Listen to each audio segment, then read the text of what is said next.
صلی اللہ علی محمد۔ جناب عمر کا نام صرف کام نہیں، حضرت عمر کا نام انقلاب برپا کر دیتا ہے۔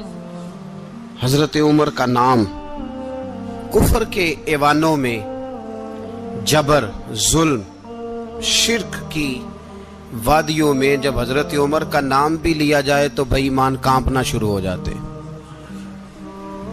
حضرت عمر فاروق رضی اللہ تعالی عنہ، حضرت عمر معمولی شخص نہیں، معمولی آدمی نہیں۔ کچھ لوگ صدیوں کے بعد پیدا ہوتے ہیں اور کچھ لوگ ایسے ہوتے ہیں جو ایک ہی بار پیدا ہوتے ہیں، ان جیسا دوسرا پیدا ہوتا ہی نہیں، دوسرا ان طرح کا پیدا ہوتا ہی۔ حضرت عمر رضی اللہ تعالیٰ عنہ جیسی شخصیات پیدا ہی نہیں ہوتی دوبارہ۔ سارے صحابہ در رسالت مآب پہ خود آئے۔ یہ وہ عظیم شخص ہے جسے اللہ کے محبوب نے اللہ سے مانگ کے لیا، کہا اے اللہ یہ مجھے دے دے، اللہ سے مانگ کے لیا ہے۔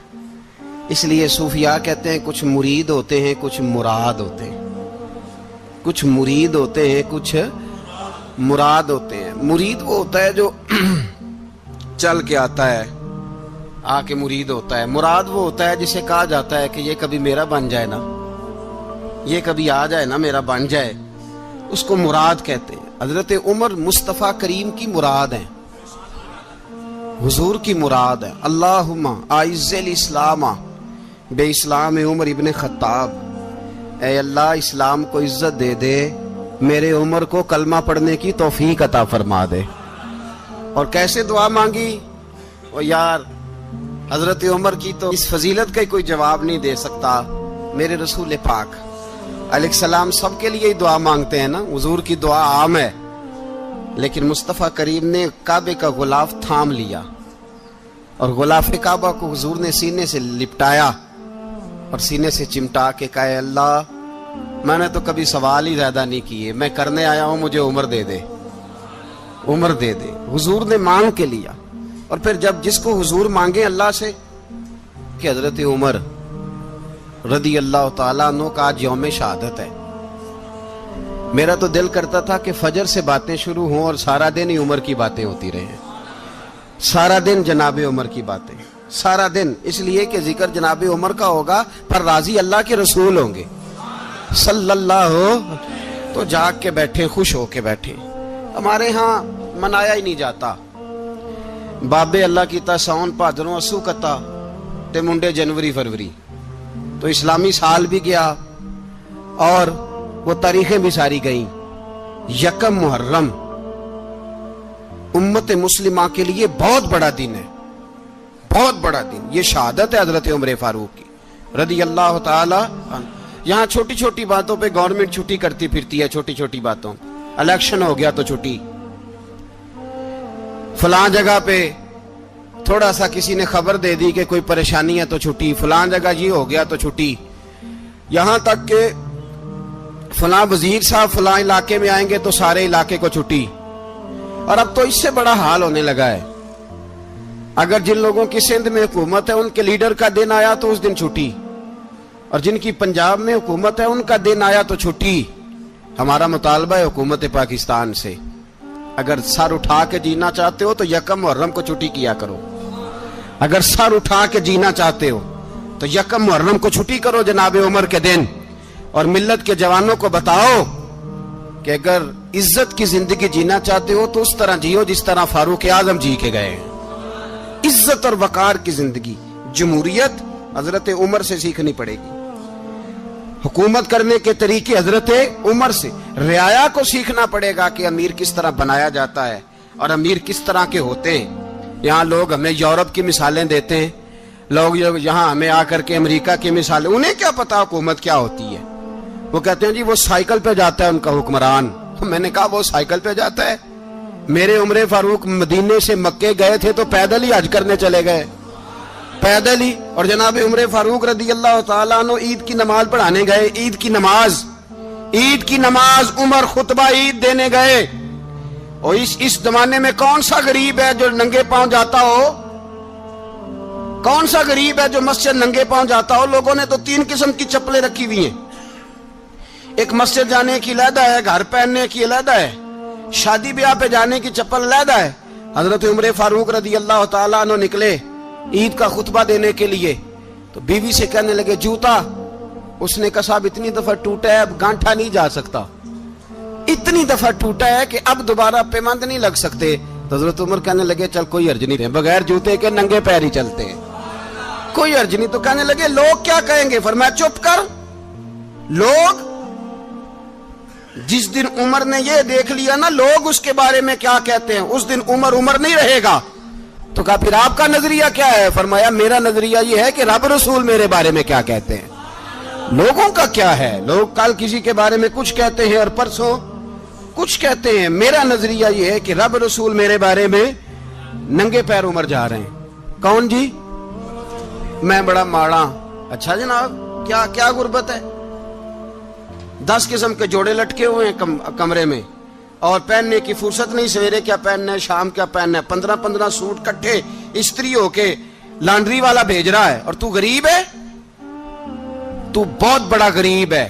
اس لیے کہ غربت پیسوں کی وجہ سے نہیں ہوتی، غربت تو دل کی ہوتی ہے. تو واقعی بڑا غریب ہے اور تو غریب ہی رہے گا. امیر تو عمر فاروق تھے جو ننگے پاؤں چلے گئے عید کی نماز پڑھانے. تو رستے میں جو ملا کہنے لگا عمر جوتا تو پہن لو. فرمایا تمہیں عمر کا جوتا نہ پہننے کا نقص تو نظر آیا ہے، کوئی حرج نہیں. اگر عمر کو کبھی بتانا ہوا تو وہ والا نقص بتانا جو عمر کی سیرت میں پیدا ہو، کردار میں پیدا ہو، وہ والا نقص بتانا. یہ چھوڑو جوتے آتے جاتے رہتے. ننگے پاؤں گئے، پاؤں دھوئے، نماز پڑھائی، لوٹ آئے. او بھائی یہاں تو ہمارا بناؤ سنگار اترنا، جتنی توجہ کپڑوں کی طرف ہے اتنی توجہ کبھی ہماری علم کی طرف ہوتی نا، جتنا ذوق شوق ہمارا بناؤ سنگار کی جانب ہے، اتنا بناؤ سنگار کبھی ہمارا اخلاقیات کی جانب ہوتا تو معاملات بڑی حد تک سنورے ہوئے ہوتے. حضرت سیدنا فاروق اعظم رضی اللہ تعالی اپنی زندگی کو ترتیب دیا. ایک دن بھی خلافت نہیں مانگی اللہ سے. حضرت عوف بن مالک اشجعی ایک صحابی ہیں. حضرت عوف بن مالک رضی اللہ تعالیٰ عنہ فرماتے ہیں کہ جناب ابو بکر صدیق کا زمانہ تھا تو میں نے خواب دیکھا.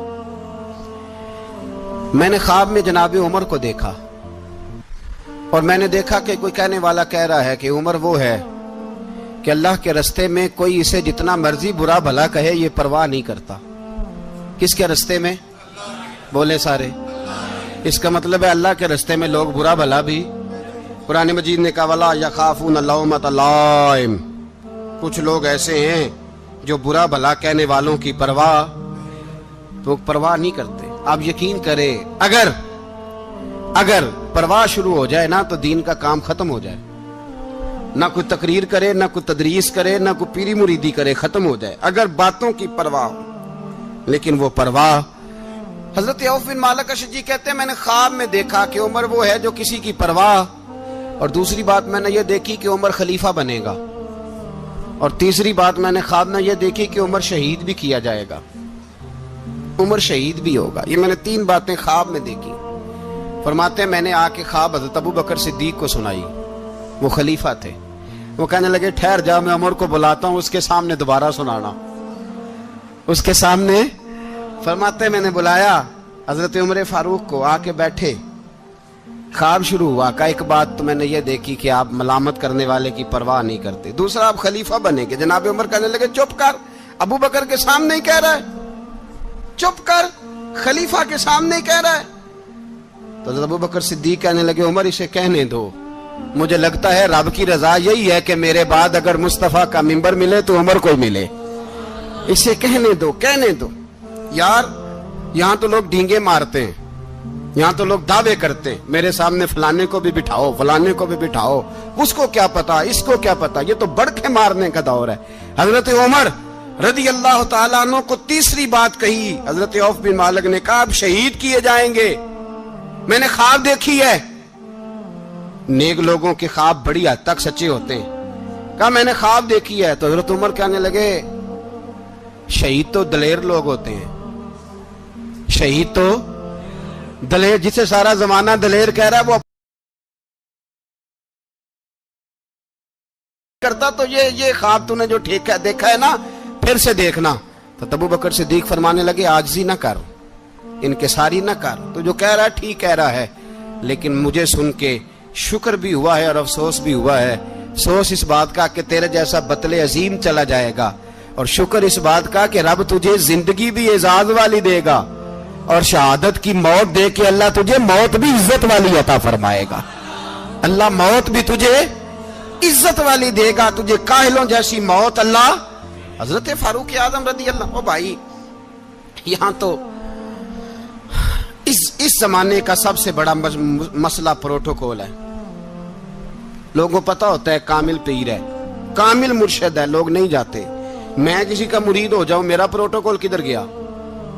پتا ہوتا ہے یہ کامل استاد ہے, میں اس کے پاس بیٹھوں گا تو میری تربیت کرے گا, لیکن لوگ شاگرد نہیں بنتے. میں کدھر گئی؟ یہ پروٹوکول کی مصیبت ہے نا, اس نے بڑے بڑے لوگ زیرو کر دیے, بڑے بڑے لوگ. اور یہ مت سمجھے کہ آپ کا وزیر اعظم پروٹوکول لیتا ہے یا آپ کا صدر پروٹوکول, وزراء, ایسی کوئی بات نہیں. ہم چھوٹے طبقے سے لے کر بڑے سارے پروٹوکول کے قائل ہیں. ہمارا تو داماد بھی کہتا ہے کہ مجھے پوچھا نہیں میں تمہارے گھر کیوں آؤں. ہمارا تو بھائی ہر شخص اعلان کرتا ہے پروٹوکول کا, فلانے نے عزت نہیں دی تو واپس آ جاؤ, فلانے نے سلوٹ نہیں کیا تو واپس آ جاؤ. لوگ جہاں سلوٹ کرنا چاہیے وہاں بھی سلوٹ کرانے کے قائل ہیں. پر حضرت عمر رضی اللہ تعالی, حضرت عمر کی سادگی اور پھر جناب عمر کی عاجزی, جب انسان اپنے اوپر سوار کر لیتا ہے نا, سوار کر لیتا ہے, میں بدکار پرانا خادم, کسے در ملی نٹ ہوئی, تے واصف یار نے نظر جو کی تھی تے واصف ہی. میں اکثر سوچتا ہوں حضور نے جہاں بھی کہا نا, فرمایا میرے بعد نبی ہوتے تو خطاب کے بیٹے عمر ہوتے. حضور نے فرمایا عمر جس رستے سے جاتا ہے شیطان وہ رستہ بدل جاتا ہے. نبی پاک صلی اللہ علیہ وسلم نے فرمایا میرا عمر وہ ہے کہ اس کی زبان پر حق جاری ہے. حضور علیہ السلام نے فرمایا 950 سال حضرت جبریل میرے عمر کی شان بیان کریں تو ان کی عظمت ختم نہیں ہوتی. 950 سال جبریل عظمت بیان کرے تو ختم نہیں ہوتی. یہ بات ہے حضرت عمر کی. اور فرمایا عمر ابو بکر کی نیکیوں میں سے ایک نیکی ہے, یہ شان ہے اب عمر فاروق رضی اللہ تعالیٰ عنہ کی. حضور نے فرمایا میرے بعد نبی ہوتے تو عمر ہوتے, جس گلی سے عمر آئے شیطان رستہ بدل جائے. میرے عمر فاروق کی شان 950 سال بیان ہو تو ختم نہ ہو. عمر کی زبان پر اللہ حق بیان کرتا ہے, جو عمر کہتا ہے وہی رب کر دیتا ہے.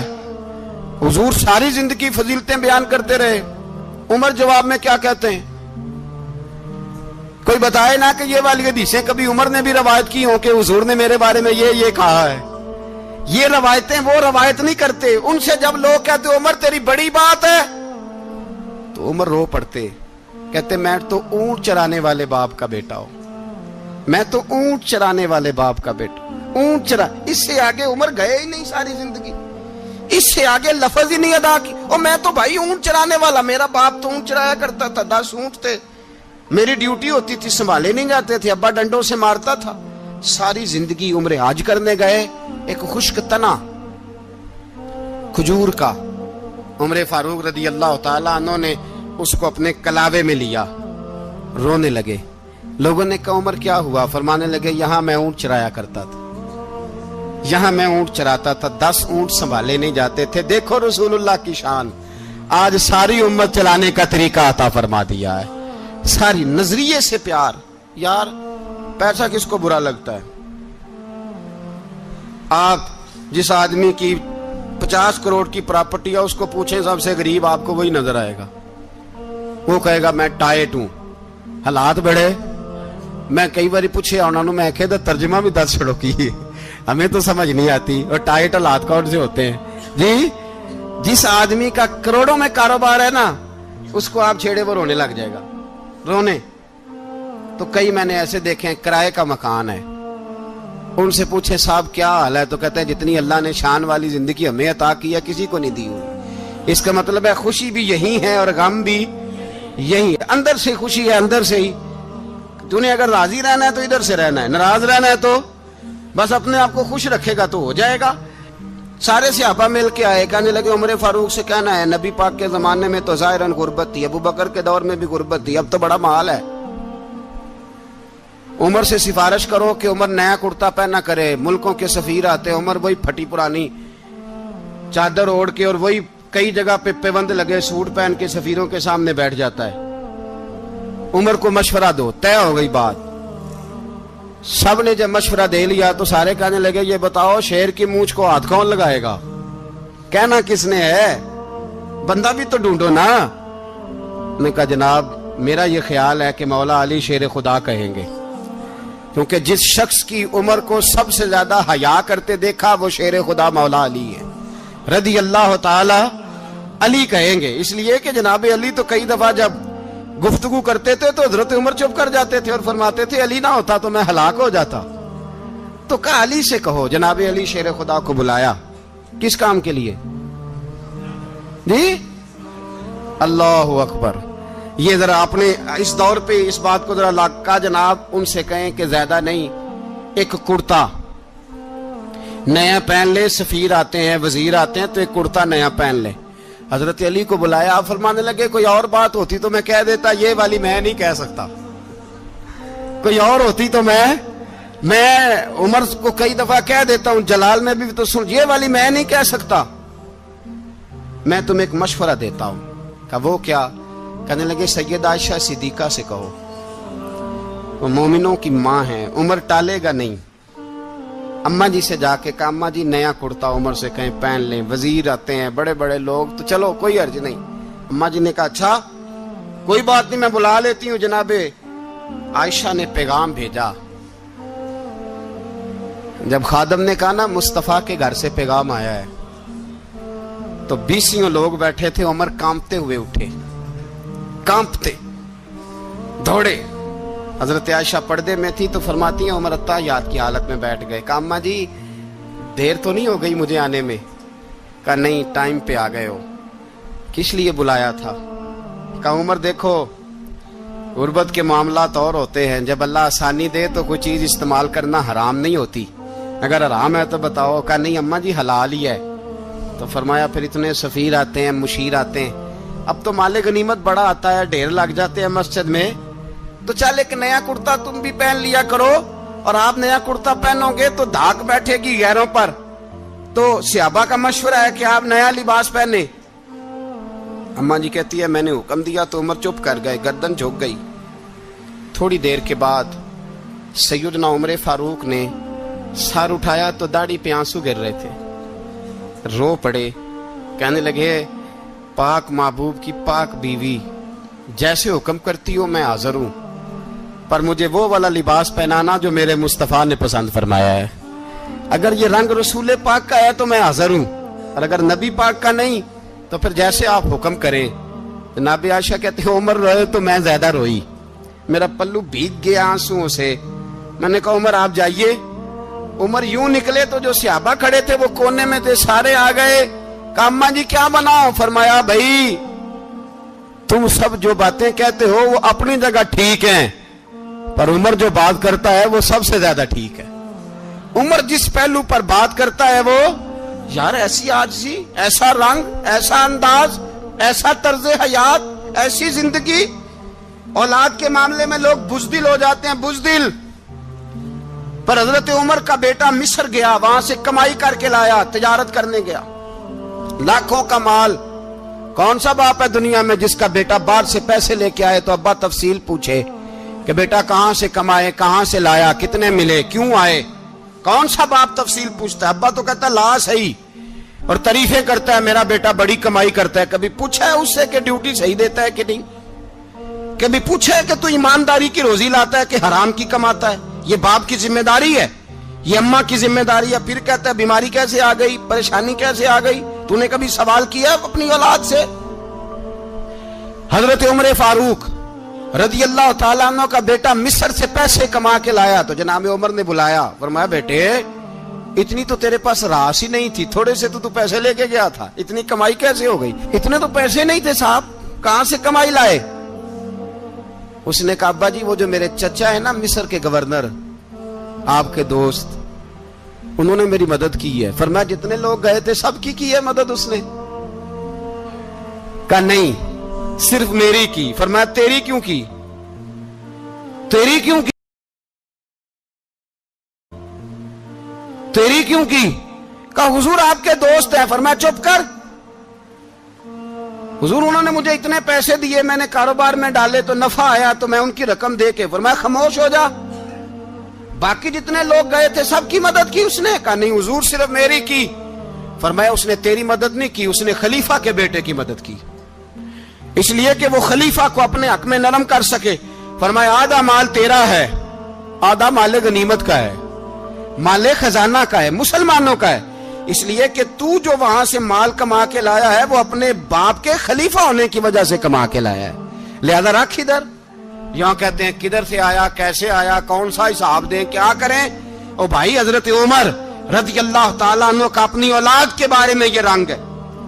ایک جنگ سے نا خوشبو آئی, خوشبو بڑی مہنگی ہوتی تھی, عرب میں خوشبو آج بھی بڑی مہنگی ہے, وہ زیادہ استعمال کرتے ہیں. میری باتوں کی سمجھ آ رہی ہے میرے بھائی؟ بڑی مہنگی خوشبو تھی. جب وہ خوشبو آئی تو حضرت عمر نے کہا, گھر میں پہلے پہنچی حضرت عمر کے, چونکہ زیادہ عورتیں استعمال کرتی تھی گھر کے اندر خوشبو, مرد بھی لگاتے تھے. حضرت عمر نے اپنی بیوی سے کہا, آپ کی زوجہ تو تھی وہ بڑی خوشبو کو پسند کرتی تھی. حضرت عمر نے اپنی زوجہ سے کہا کہ خوشبو لاؤ, میں نے ایک عورت کی ڈیوٹی لگائی ہے, وہ خوشبو تول کے نا تو حصہ برابر صحابہ میں بانٹ دے گی. تو آپ کی زوجہ کہنے لگی کسی بی بی کی ڈیوٹی لگانے کی کیا ضرورت تھی, میں جو موجود تھی میں بانٹ دیتی ہوں تول کے حصہ برابر. آپ نے فرمایا نہیں تو رہنے دے, وہ فلانی بی بی بانٹے گی. کہا حضور میں نے بھی بانٹنی ہے, میرے پہ کچھ حق ہے؟ آپ نے فرمایا نہیں تو تفصیل نہ پوچھ, تو خوشبو دے دے, کوئی اور بانٹے گی. خاتون خانہ تھی نا, کہنے لگی نہیں مجھے بھی آج آپ کو بتانا ہی پڑے گا کہ کوئی جو بانٹ سکتی ہے تو میں کیوں نہیں بانٹ سکتی.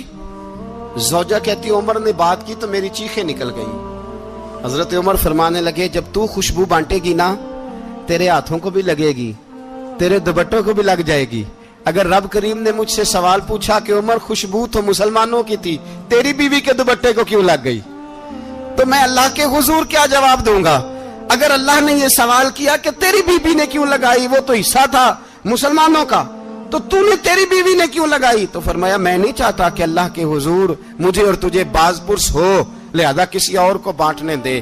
زوجہ روئی اور تڑپ کے کہنے لگی عمر مجھے لگتا ہے صبح قیامت بھی تیری بیوی ہونے کی وجہ سے اللہ مجھے جنت عطا فرما دے گا, تیری زوجہ ہونے کی برکت سے. بھائی یہ معیار رکھا, خدا کی قسم ایسا شخص تاریخ میں دوبارہ نہیں آیا. اتنا بڑا آدمی, اتنا بڑا شخص, اتنا بڑا آدمی, اور پھر رنگ یہ ہے کہ عمر 22 لاکھ مربع میل کا حکمران, 22 لاکھ, اور کھجور کے درخت کے نیچے مٹی کا ڈھیلا لے کے سو گئے ہیں, پرواہ کوئی نہیں, کوئی مسئلہ ہی نہیں. 2 غلام ساتھ بیٹھے تو ایک روٹی حضرت عمر نے گھر سے منگوائی, تھوڑا سا سرکہ, تو غلام کہنے لگے ہم نے بھی کھانی ہے. فرمایا کوئی حرج نہیں, روٹی کو پیٹ بھر کے کھانا ضروری تو نہیں, 3 حصوں میں بانٹ لیتے. ایک آدمی آیا ہوا تھا مصر کا رہنے والا ملنے کے لیے, اس نے پوچھا عمر کدھر ہیں, تو کہا وہ ادھر جاؤ مسجد میں بیٹھے ہوں گے. اور واپس آیا تو کہنے لگا وہاں تو 3 غلام بیٹھے ہیں, ایک روٹی بانٹ کے کھا رہے ہیں, لگتا ہے کئی دنوں سے روٹی نہیں ملی. کہا 3 غلام تو کوئی نہیں, وہاں 2 ہی تھے, تیسرے تو امیر المومنین تھے. اس نے کہا نہیں 3 غلام ہیں, کپڑے بھی ایک طرح کے پہنے ہوئے ہیں, بلکہ 2 کے تو پھر صحیح ہیں, تیسرے کے تو زیادہ ماڑے ہیں. کپڑے بھی ایک طرح کے, کھانا پینا بھی ایک طرح کا, اور ان کا نشست برخاست بھی ایک طرح کی ہے, لہذا کوئی فرق نہیں. حضرت ابو ہریرہ کہتے ہیں میں لے کے آیا, اور جناب عمر کو جب میں نے کچی زمین میں تامت سمیٹ بیٹھے دیکھا تو میں رو پڑا.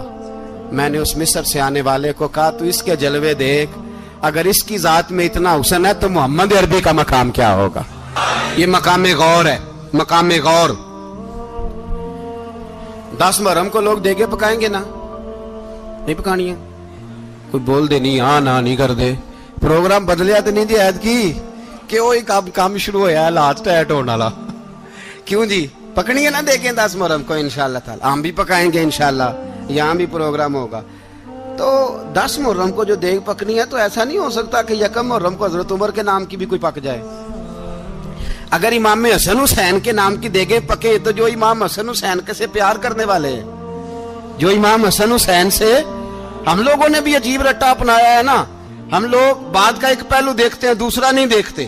حضرت امام حسن اور حسین کو بھی نبی پاک نے شہید کہا, اور جناب عمر کو بھی رسول اللہ نے خود شہید فرمایا. فرمایا شہید ہے, خود فرمایا اپنی زبان سے کہ یہ شہید ہے, خود میرا عمر شہید ہے. تو ان کے نام کی دیگ نہیں پکنی چاہیے, اس طرف نہیں ہماری توجہ ہونی چاہیے.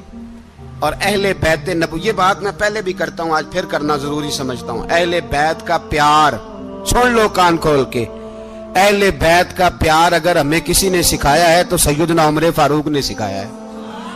اہل بیت نبوت کی محبت اگر کسی نے سکھائی ہے تو کس نے سکھائی ہے؟ بول کے بتائیے. حضرت عمر نے. اہل بیت کا پیار ہمیں حضرت عمر نے بول کر کے سکھایا ہے. بھائی یاد رکھیں, کسی کی طاقت نہیں تھی دم مارنے کی حضرت عمر کے سامنے, طاقت ہی نہیں تھی. کیسر و کسرا کانپ جاتے تھے, جرأت ہی نہیں کرتے تھے حضرت. اور ہمارے تو تعلقات بڑے ہیں نا غیروں سے. حضرت ابو موسیٰ اشعری رضی اللہ تعالیٰ عنہ فرماتے ہیں میرا منشی سائی تھا, وہ کاتب کہتے تھے وہ لوگ, میرا حساب کتاب عیسائی تھا. تو فرماتے ہیں ایک دن میں نے وہ سارا حساب کتاب لین دین کے حضرت عمر کو دکھائے تو فرمانے لگے جس نے لکھے ہیں اس کو بلاؤ. کہنے لگے ضرور مسجد نہیں آ سکتا. کیوں نہیں آ سکتا؟ کہنے لگے وہ عیسائی ہے. کہتے ہیں حضرت عمر جلال میں آ گئے. آپ فرمانے لگے جنہیں رب دور کرتا ہے تم کیوں قریب کرتے ہو؟ جنہیں اللہ دور کرتا ہے. فرمایا تم غیروں کو اگر عہدے دو گے تو اپنوں کا کیا بنے گا؟ اگر تم غیروں کو عہدے دو گے تو اپنوں کا. یہ سوچ ہے جو آج برما کے مسلمانوں کے لیے بھی ضروری ہے. کہا اگر تم غیروں کو عہدے دو گے تو اپنوں کا. ہم نے غیروں کو عہدے دیے تو دیکھا نا اپنے کس طرح کاٹے جا رہے ہیں. غیروں کو جو عہدے دے دیے جرانے سارے غیروں سے. روز دعویٰ ہوتا ہے چین ہمارا سجن ہے, چین ہمارا دوست ہے. او بھائی دوست ہے تو اس سے کہو نا کہ برما تو تمہاری ایک چھوٹی سی ریاست ہے, چین کے بغیر تو وہ سانس بھی نہیں لے سکتا. اس کو کہو نا اس حکومت پہ دباؤ ڈالے. لیکن ہم لوگوں نے غیروں کو عہدے دیے تو اپنے پس گئے. حضرت عمر کہتے تھے ذمی کا ہم ادب کریں گے, ذمی کافر کا ہم, ایسا کافر جو مسلمان ریاست کو قبول کرے, بدامنی نہ پھیلائے. ایک آدمی کو آپ نے دیکھا آنکھوں سے نابینا ہے اور بھیک مانگ رہا ہے, تو حضرت عمر کو نظر آ گیا. فرمایا کون ہو؟ اس نے کہا میں یہودی ہوں. فرمایا بھیک کیوں مانگتے ہو؟ کہا جب تک تندرست تھا مسلمانوں کو جزیہ دیتا تھا, بوڑھا ہو گیا ہوں کیا کروں. حضرت عمر نے گھوڑے کی پشت پہ بٹھایا, کافر کو گھوڑے کی پشت پہ بٹھایا اور بٹھا کے مدینے لائے. حضرت علی شیر خدا وزیر خزانہ تھے. فرمایا علی اس کا وظیفہ جاری کرو. کہا یہ کون ہے؟ فرمایا یہ یہودی ہے لیکن یہ ہمیں جزیہ دیتا رہا, بوڑھا ہو گیا بیچارہ, بھیک مانگنے پہ مجبور ہے, ہماری حکومت کے اندر رہتا ہے, اس کا پورا وظیفہ جتنا خرچہ اتنا وظیفہ لگاؤ. حضرت علی کہتے ہیں میں وظیفہ لگا رہا تھا اور وہ میرے نبی کا کلمہ پڑھ رہا تھا, وہ رسول اللہ کا کلمہ پڑھ رہا تھا. یہ مزاج, یہ نہیں کہ کافر. حضرت عمر نے گورنروں کو خط لکھے تھے کہ زبردستی کسی کو مسلمان نہیں کرنا, جہاں ان کی عبادت گاہیں بنی ہو گرانی نہیں, کوئی مندر کوئی گرجا ضائع نہیں کرنا. اسلام سب کو جینے کا موقع دیتا ہے, پر بے ایمانو ظالموں بدذاتوں تمہیں یہ کہتا ہے کہ ہم تمہیں جینے کا موقع دیتے, تم بھی مسلمانوں کو جینے کا موقع دو. یہ جہاں بستے ہیں جہاں رہتے ہیں انہیں وہاں جینے کا موقع دو, انہیں بھی اللہ اکبر کہنے کا موقع دو, انہیں بھی قرآن پڑھنے کا موقع دو, انہیں بھی رسول اللہ پر درود پڑھنے کا موقع دو. ہمارے ملک میں عیسائی اپنی مرضی سے کھلے عام تبلیغ کرتے ہیں. یہاں تو چینل چلائے ہیں عیسائیوں نے. کسی مذہبی جماعت نے کبھی جلوس نکالا ہے کہ عیسائیوں کا چینل بند کرو؟ بولے نکلا ہے کہ نہیں نکلا؟ کتنے ظلم کی بات ہے. ہم جب غیر کو اتنا تحفظ دیتے ہیں, اتنا تحفظ دیتے ہیں. ہم نے دیکھا ہے, مجھے 20 لوگوں نے عید پہ ٹیلی فون کیے کہ عیسائیوں کو قربانی کا گوشت دے لیں, مجبور ہیں جی, دروازے پہ آ گئے ہیں, ہمارے کام کاج کرتے ہیں. 20 لوگ, عام آدمی کے دل میں ان کا اتنا جذبہ ہے. وہ مسائل کا بیان کرنا ایک علیحدہ بات, لیکن ہمارے دل کافر کے حق میں بھی نرم ہو جاتے ہیں. پہلا رب نو یار دا شوق ہویا,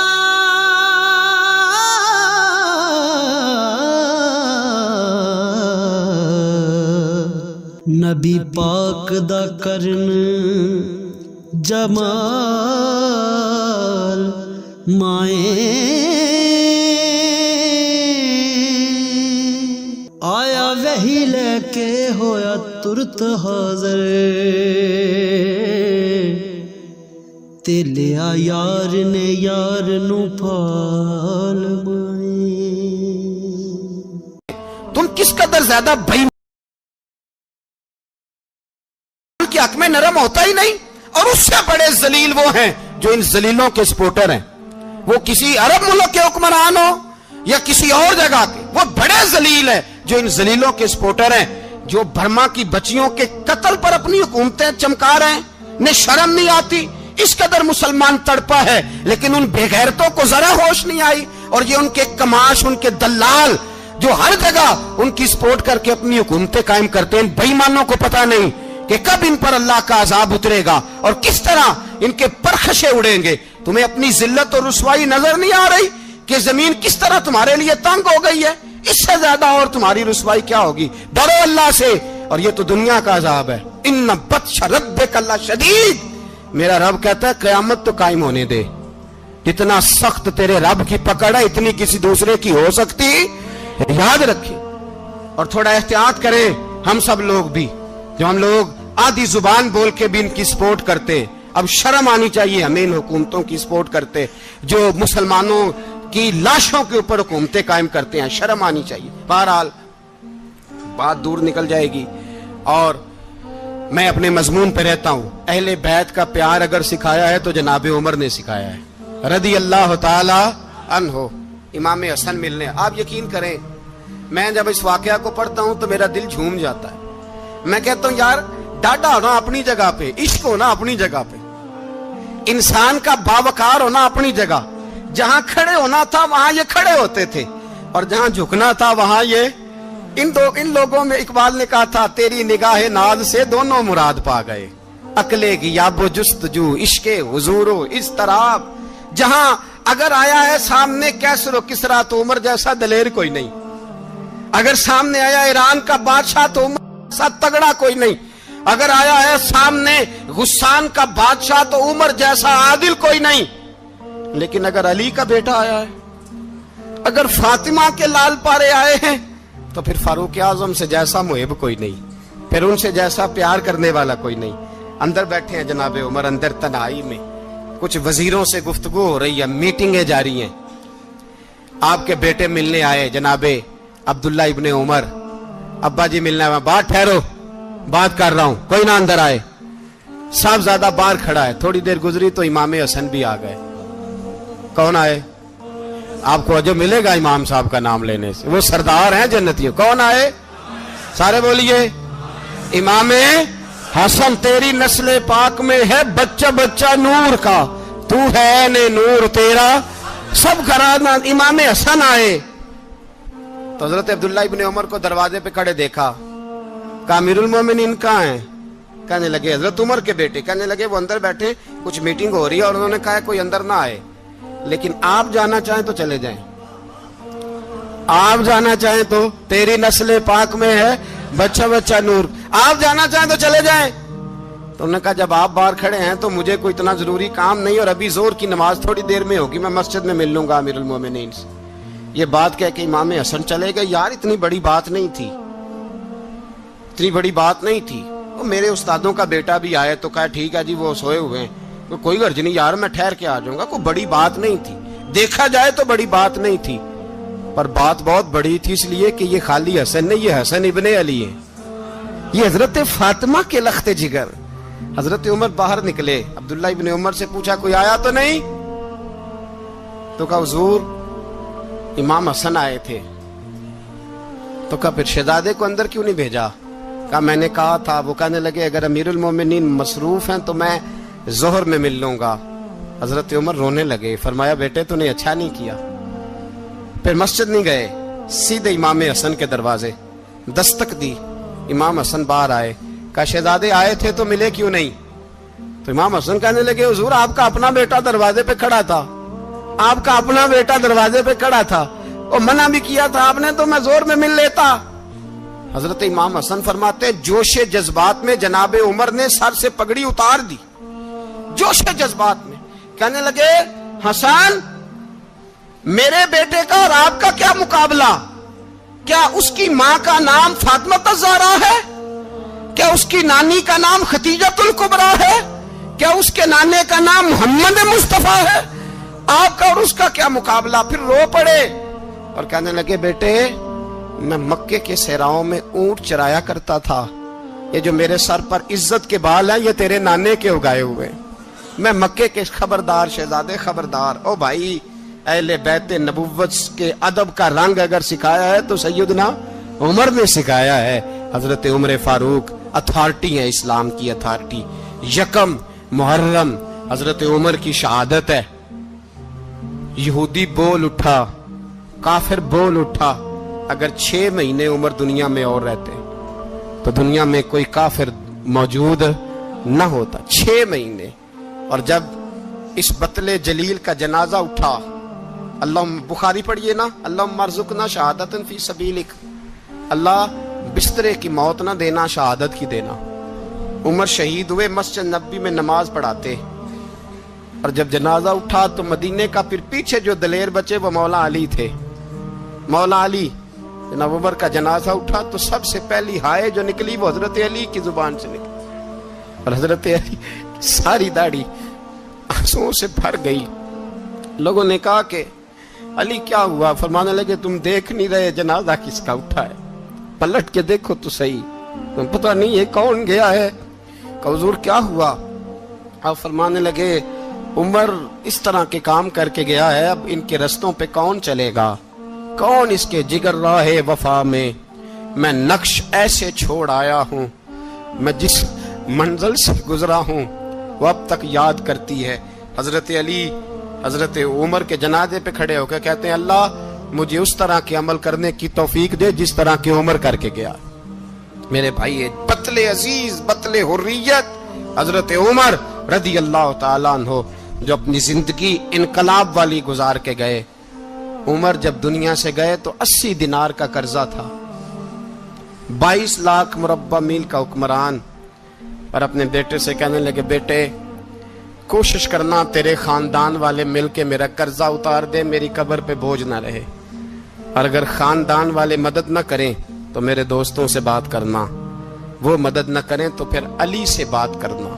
ان کا پیار آپس میں اتنا، اور تو اختلاف ثابت کر رہا ہے۔ 80 دینار کا قرضہ چھوڑ کر حضرت عمر دنیا سے گئے، اور جاتی دفعہ کہہ گئے میرے بعد میرے بچوں کو حکومت کے مشورے میں بھی شامل نہ کرنا، حکومت کے مشورے میں بھی میری اولاد شامل نہ ہو۔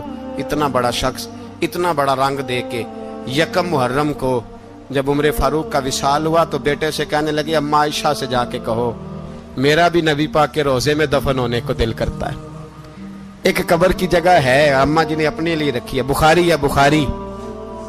حضرت عائشہ کے پاس صاحبزادے گئے، کہنے لگے اماں جی عمر کو زخم لگ گیا ہے، حالت بڑی پریشانی والی ہے۔ وہ کہتے ہیں اگر اماں اجازت دیں۔ سید عائشہ رو پڑی، فرمانے لگی کہ وہ اپنی قبر کی جگہ تو نہیں نہ کسی کو دیتا، پر عمر نے کمال ہی بڑا کیا، اسے کہو جاؤ گنبد خضرا میں قیامت تک جو مصطفیٰ پہ اور ابو بکر پہ سلام پڑے گا وہ تجھ پہ بھی سلام پڑھ کے جائے گا۔